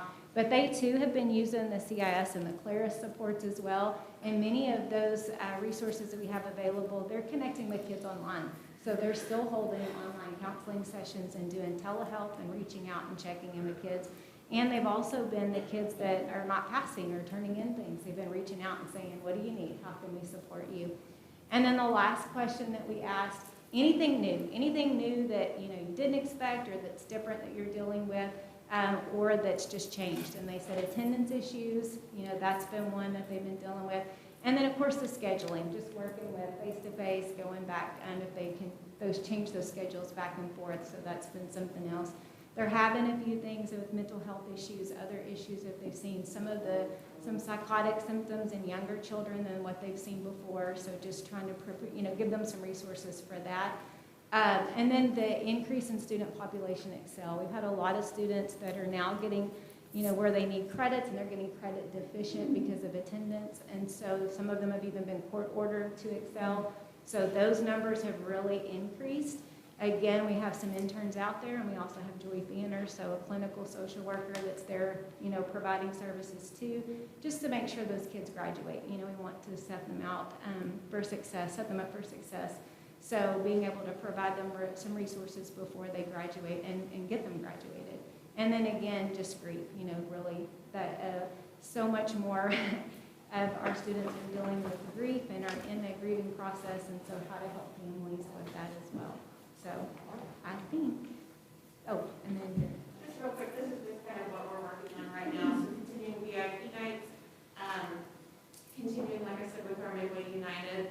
And then as Anne-Marie was just talking about, we are going to, we're working with a pastor from hospice to create a training for all teachers throughout the district that's going to be dealing with grief, since obviously with COVID, we had a student recently at a campus, the counselors called and said, the student lived with his grandparents, he never knew his parents, and his grandmother just died of COVID. So, we're seeing this a lot more, and so grief is kind of a huge thing we're really trying to focus on, and then getting some extra training for our counselors as well with grief. So.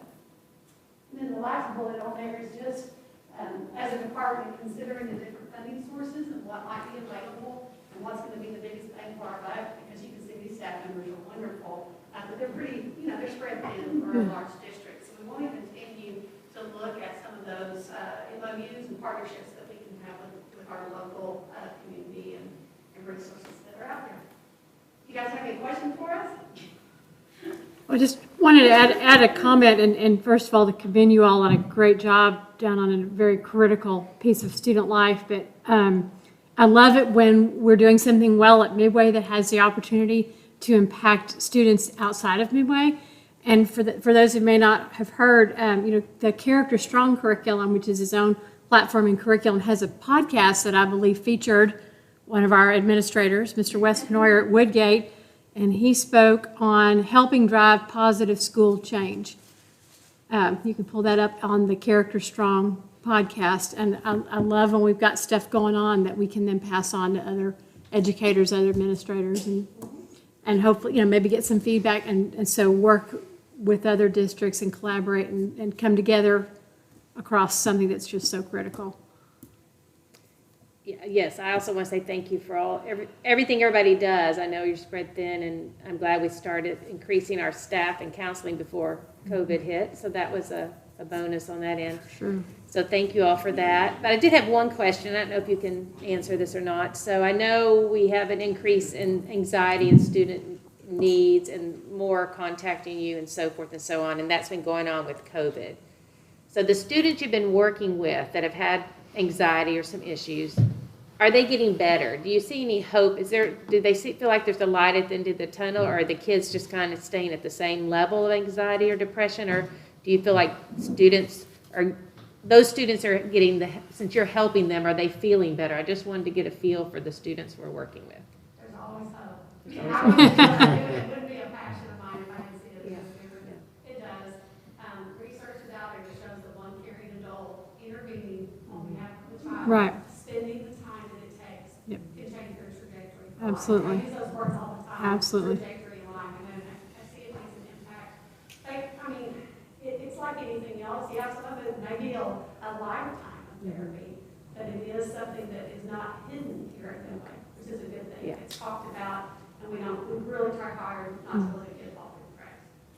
That's good. No, I appreciate it. I'm thankful. Thank you. Thank y'all. Thank you so much.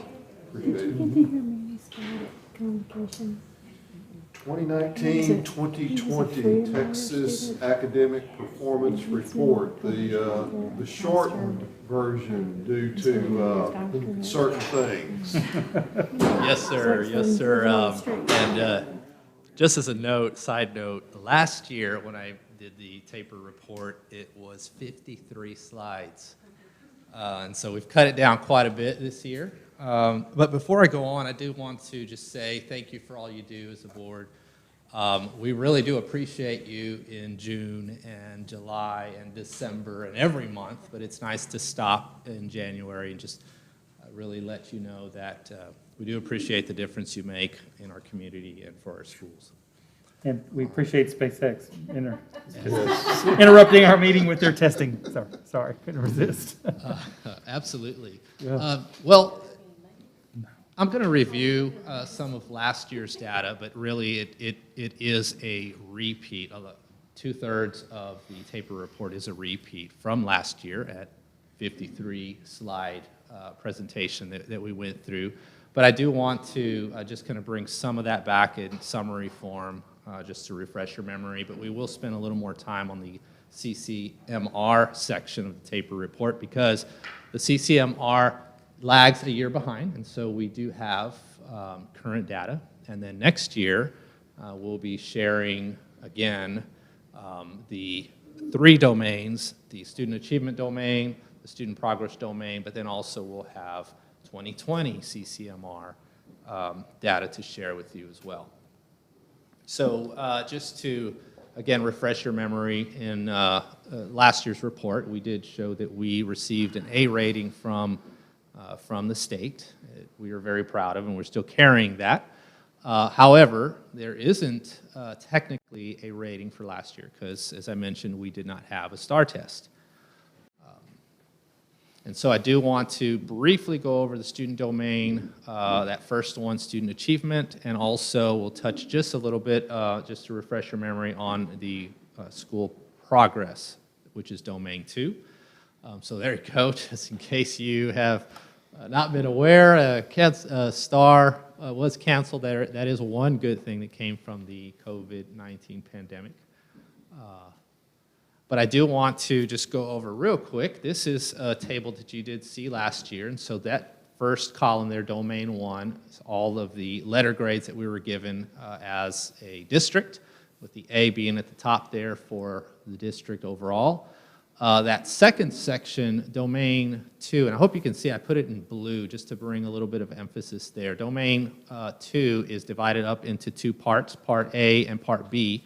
Part A is the student progress, and that is the part that most schools have some difficulty with. It is a challenge. That's where we measure a student's growth in reading or math from one year to the next time that he or she takes that same content area test. And then the second part of the domain, Part B, is relative performance. And that's taking your score in Domain 1, so your overall student achievement score, and then you're compared with other school districts and other schools across the state that have similar economically disadvantaged numbers as your campus. And we do better in the Domain Part B section. As you can see, some of the lower scores in that Domain Part A are dropped, and we get to keep the higher of the two. So pretty much down the row, it's the Part B that we end up keeping. And then if I can draw your attention to Domain Part 3, that's that last section. It's closing the gaps. You probably have heard that or remember hearing that. And that's where and this is a strange rule, but if you have a D in closing the gaps, the highest score that the district can get in that overall domain is an 89. Even though we scored in the low 90s, our score was brought down because of a D. However, if you have a campus with an F, it doesn't happen. So that's TEA for you. It doesn't quite make sense, but that's what hit us and brought our number down to an 89 last year. All right, but one of the things that we also presented last year is how we did comparatively in all these areas. In every area, we did exceed the region here that we're in, and also the state averages in all levels. So we were very proud of that. But one of the things that we've done over the past few years is we've just kind of done this on our own. We bring other districts across the state that we feel is similar to Midway in different ways, socioeconomically, size, and so some of these districts have actually grown in the past few years. We may need to revamp this list, but if you remember last year, in reading, math, and science, we ranked in the upper quartile when we compared ourselves with those similar to Midway districts. And then we were also towards the middle, but in the upper half in the writing and social studies test. And just as a reminder, writing is in the 4th grade and 7th grade levels, and it is going to be changing.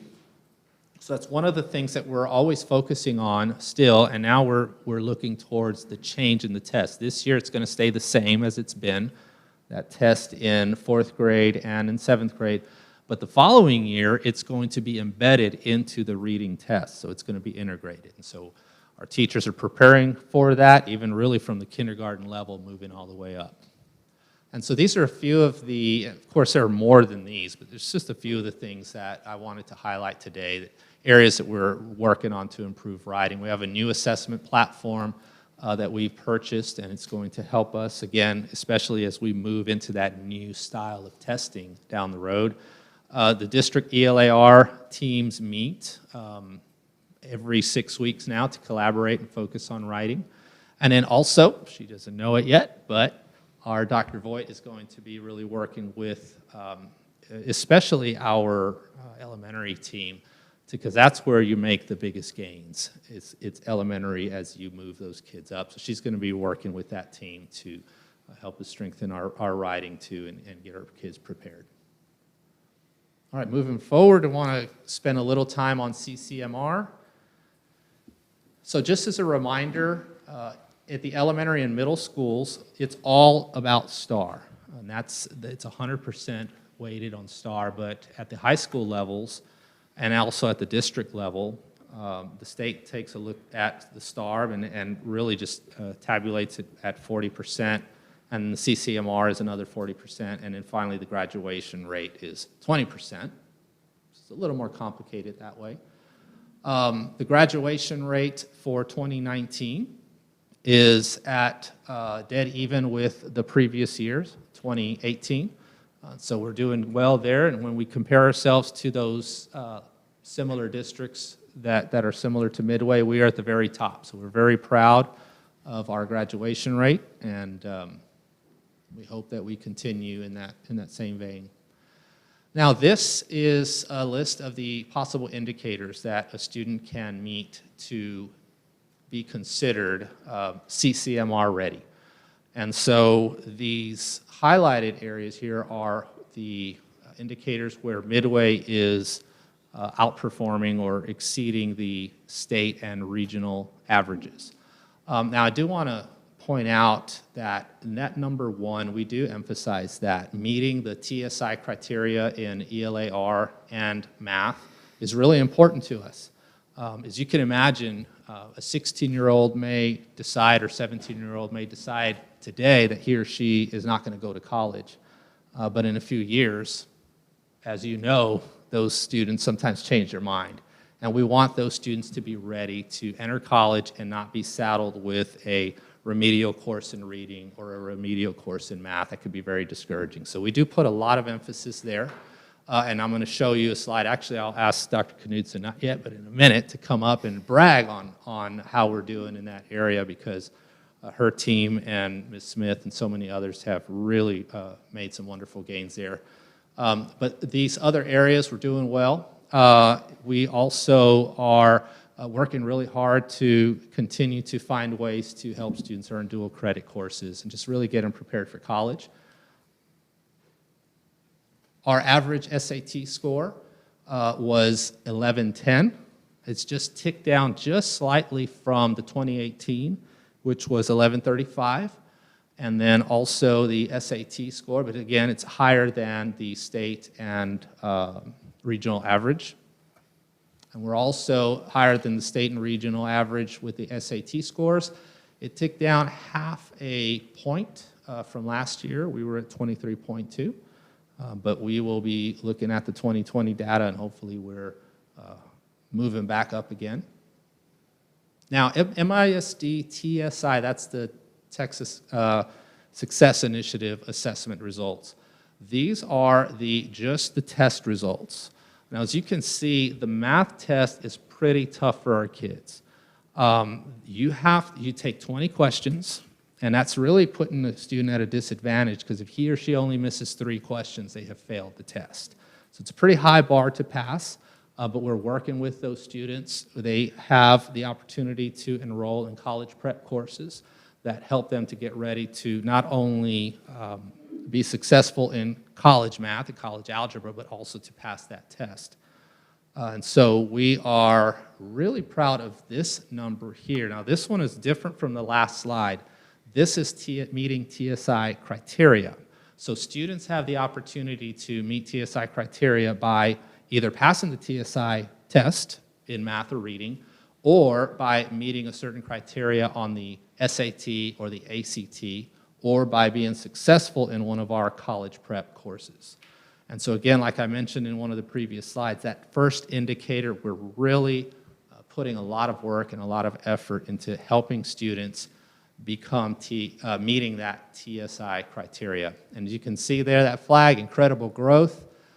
We have moved up from that both tests, 52 to 72, and in ELAR from a 75 up to an 83, and then also a huge jump in math from a 53 up to an 81. So we're really proud of the work we're doing in that area, and we plan on seeing even bigger gains as we move forward.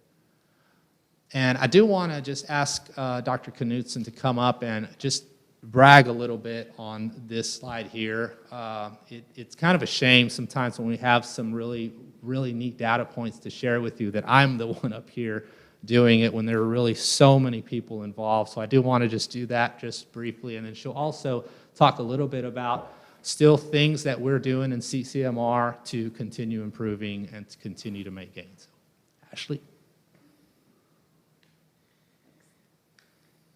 So I get the honor to brag and celebrate and be up here and kind of be the face of this, but this is truly representative of such a team effort. Our high school counselors and administrative team really embrace and take ownership of what we're doing to prepare all of our students for life after high school. The state has defined certain criteria for our graduates, And those were the 8 measures that Dr. Pena mentioned.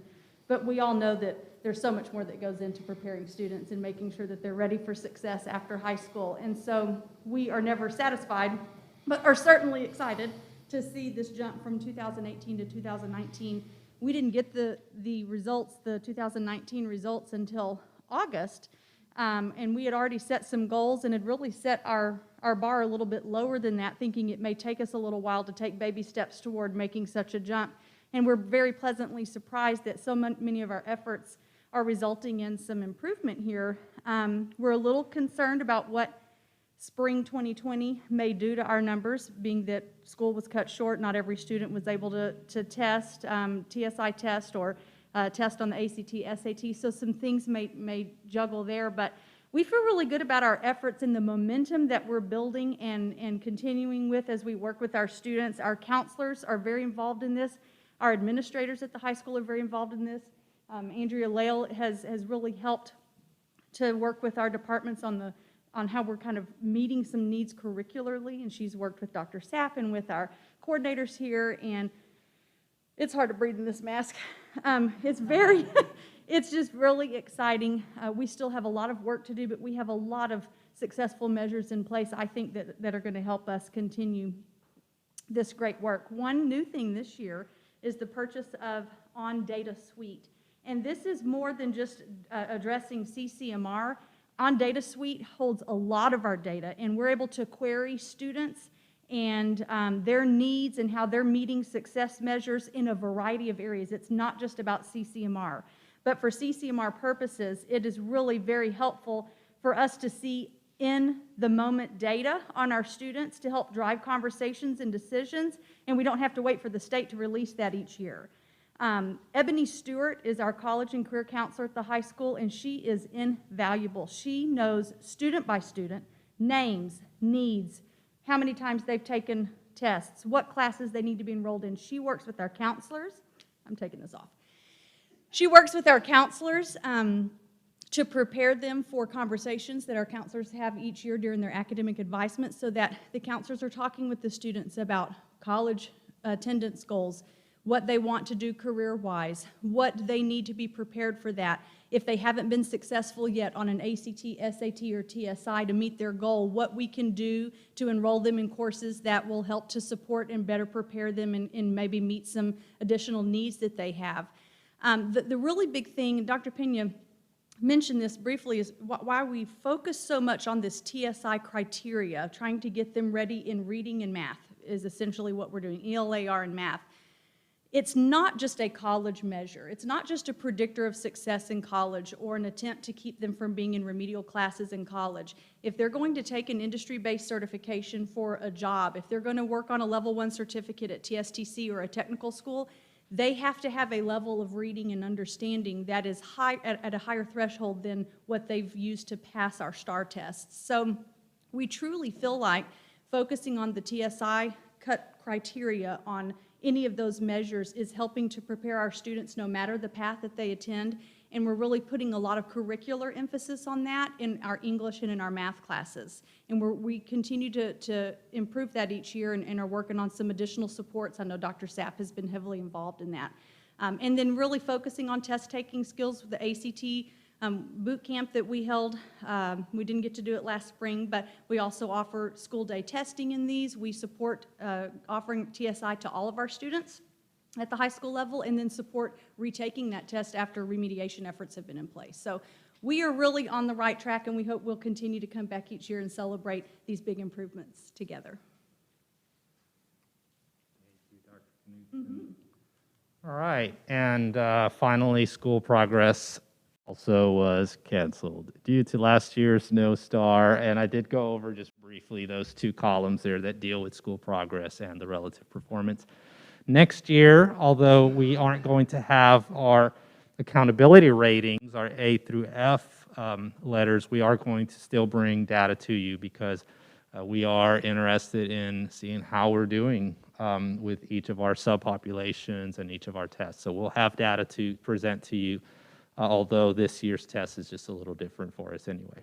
And are there any questions that I can answer? Stuff going on. I'm really, really glad to see it. No questions from the board? Thank you. Aaron, you and Ashley both, and I concur. Exciting stuff going on, lots of headway being made. We are required, following the presentation of the Texas Academic Performance Report, to hold a public hearing on that. Accordingly, then, we will open the public hearing now and give any member of the public who wishes to speak to this item, address the board on it, the opportunity to do that, including folks that might be listening in or participating in the meeting virtually.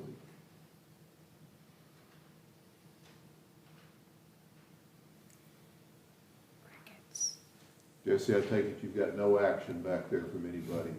All right. It does not appear that we have any member of the public either present in person or participating virtually who wants to speak to this, so we will at this time close the public hearing. Excuse me, and go to our consideration items, the first of which is the consent agenda. We got our December minutes.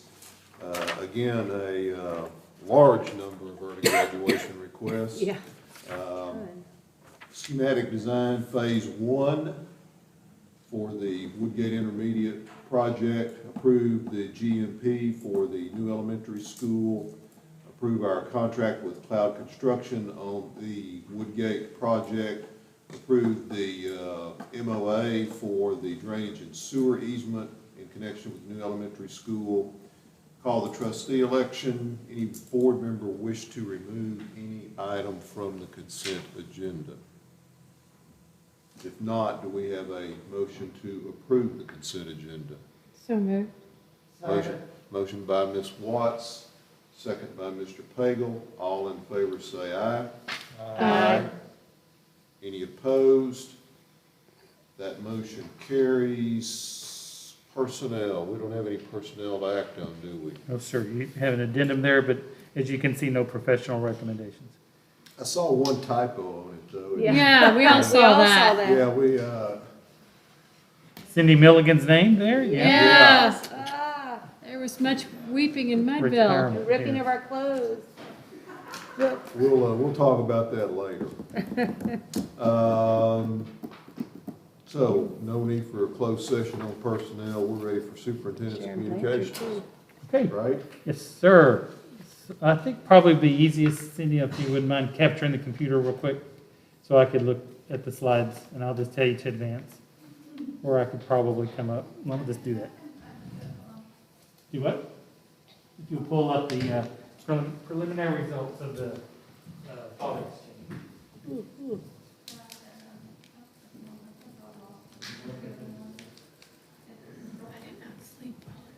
So hot off the presses, again, you're not today, I thought during communication was just to show you some of the initial themes that have emerged from our thought exchange regarding our rezoning process. This is a reminder, this will come to you for approval of the guiding principles in the February board meeting. So we've got still a lot of data crunching to do, work to do. I want to also work with Bob Templeton of our demographer and also consultant about some zones. But you may recall the thought exchange question was simply to help identify factors to prioritize when creating rezoning maps. And so in doing so, it shows you the participants. So over 1,000 participants, and that many thoughts were rated. Quite a few thoughts were generated. So it's again highly utilized by our community and staff. I hope you can see that. It's clear and y'all seeing that okay? But just to show you the breakdown of participation, I can't remember the first question. Are you the parent of an AIC student in 4th, 5th, or 6th grade? Okay. So we asked that question, and then we asked about if you're pre-K, first, second, or third grade. Are you a parent of a child, from 0 to 4? We did our best to bring out publication of this, even for non-parents of the district, as much as we could, just because, as you know, those with 0, babies to 4 years old would be affected by this. So we're glad to see some participation beyond just our parents. I don't know if you did this.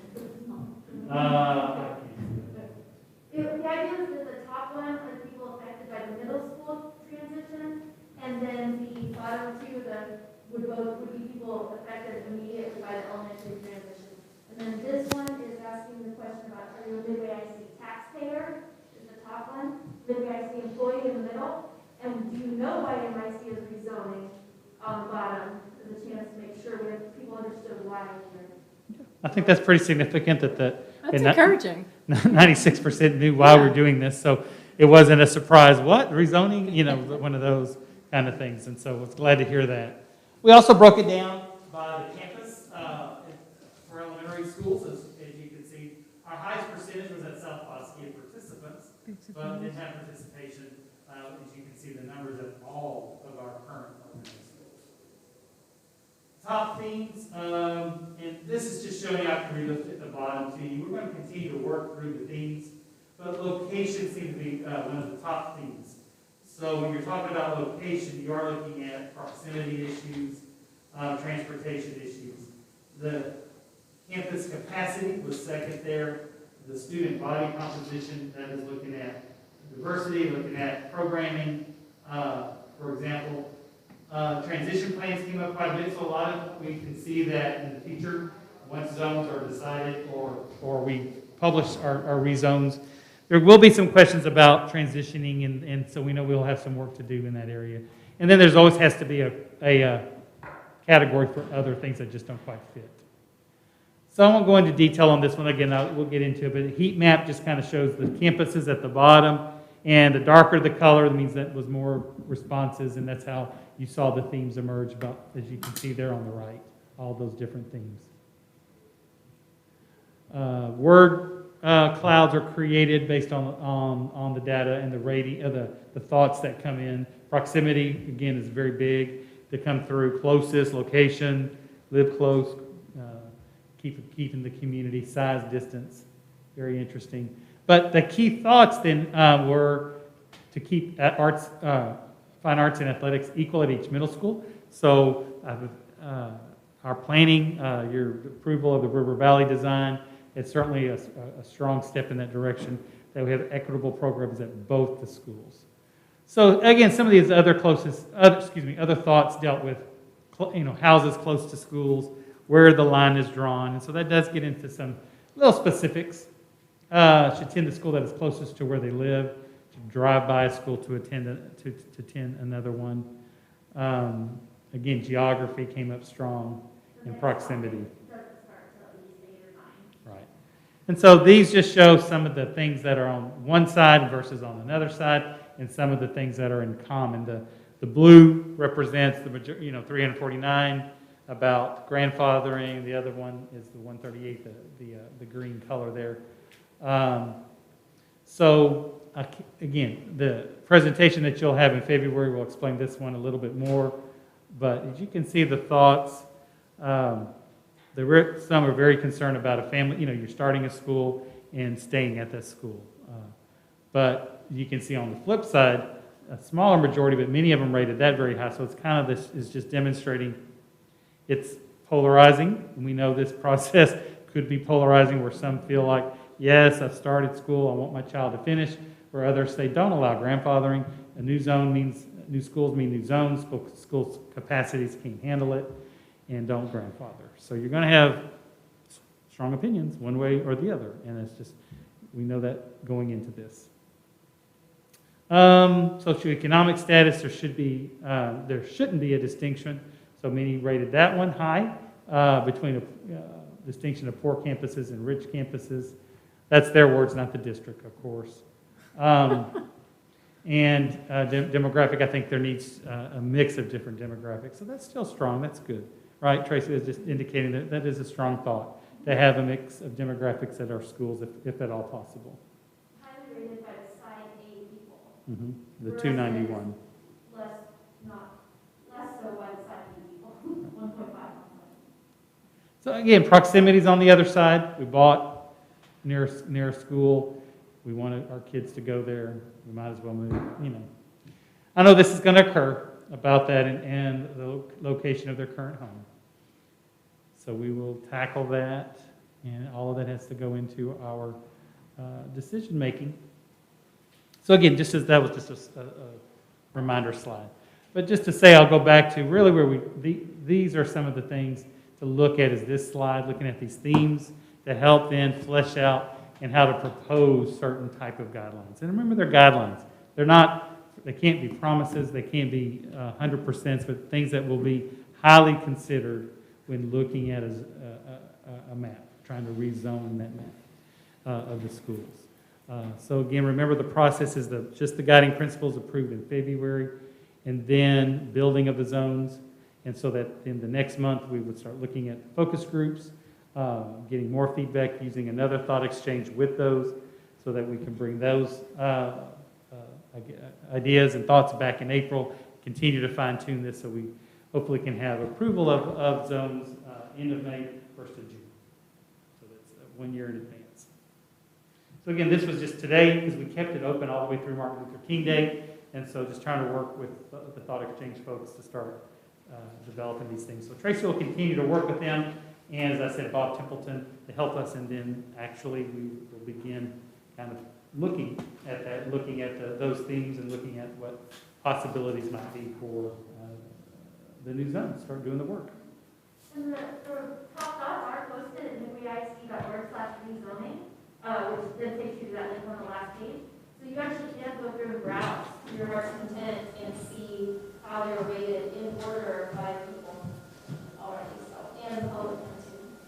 So you're saying we can go and look, because when I tried to do it, I thought I had to answer the questions to go through. No, midwayIC.org/rezoning. Oh. Under the guiding principles, now it has a report from this. Oh, okay. So you can just go see the top On the thoughts, website, and it's available okay. to the public. Gotcha. Thank you. But it's okay if you answer the questions too, Susan. I know, but I You feel can like do maybe it. I shouldn't do the questions. I didn't think I should do the questions. All right, any questions or discussion on that one, folks, for George or otherwise? All right. Hearing none, being out of agenda items, thank all of y'all for being here, and we will adjourn. Can we go back upstairs? Yes, ma'am. You don't get to leave. No, We just get